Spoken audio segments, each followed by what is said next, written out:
చనిపోయి లేచారు అనేది క్రైస్తవ సువార్త కాదండి. పునరుత్థానం అనేది క్రైస్తవ సువార్త. బైబిల్లో యేసుక్రీస్తుకు ముందు చనిపోయి లేచిన వారు బోలెడు మంది ఉన్నారు. అది కాదు క్రైస్తవ సువార్త. క్రైస్తవ సువార్త పునరుత్థానం. లేచి ఏం చేశారండి ఆయన? పునరుత్థానం అంటే చనిపోయి తిరిగి లేవటం కాదు సార్. పునరుత్థానం అనగా నూతన జీవితాన్ని, లేకపోతే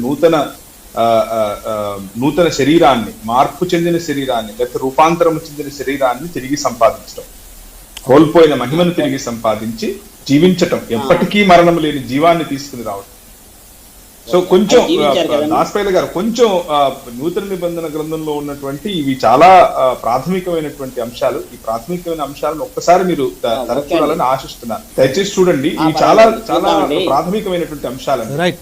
చూద్దామండి దాన్ని. ఎందుకు మీకు అక్కడ మీరు చెప్పిందే నేను నమ్ముతానండి. పునరుత్థానం అని అన్నారు మీరు.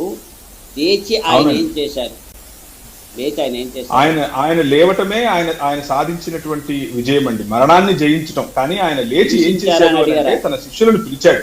తన శిష్యులను పిలిచి, పరలోకమందును భూలోకమందును సర్వాధికారం నాకు ఇవ్వబడి ఉంది, కాబట్టి ఇప్పుడు మీరు సర్వ సృష్టికి వెళ్ళి ఈ పునరుత్థానము అనేటటువంటి సువార్త అనగా మీరు తిరిగి లేస్తారు, ఈ మానవ సమాజం ఇలా గతించిపోదు, మానవ సమాజాన్ని నేను తిరిగి పునరుత్థానం చెందింప చేస్తాను, ఎప్పటికీ నశించిపోయినటువంటి జీవితాన్ని నేనే విధంగా అయితే సంపాదించానో ఆ విధంగా మీకు ఇస్తాను, నన్ను నమ్మిన వాడు తిరిగి లేస్తాడు, పునరుత్థానం కలిగినటువంటి జీవితాన్ని, నూతన ఆకాశము నూతన భూమిగా మిమ్మల్ని నేను తీర్చిదిద్దుతాను, అదే నేను చేయబోయేటటువంటి ఈ నూతన సృష్టి కార్యం అని చెప్పాడండి. ఆ సువార్తనే ప్రకటిస్తూ ఉన్నారు.